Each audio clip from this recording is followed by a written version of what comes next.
యేసుప్రభుని అడిగామనుకోండి, యేసుప్రభువా నీకెంత ఉంది?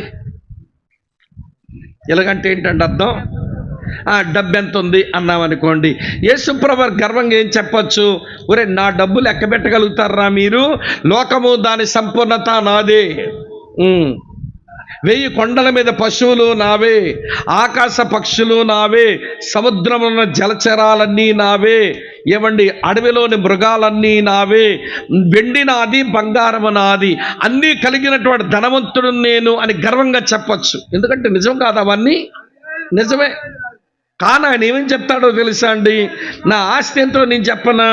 నక్కలుగా బొరియలున్నాయి, ఆకాశ పక్షుల గూళ్ళున్నాయి, నేను తలవాల్చడానికి స్థలం లేని వాడను అని చెప్పుకుంటాడు. చూశారు, అది దీనత్వం.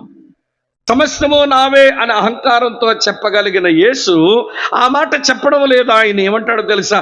నాకింటి మాటలు అంటే దీనత్వపు మాటలు.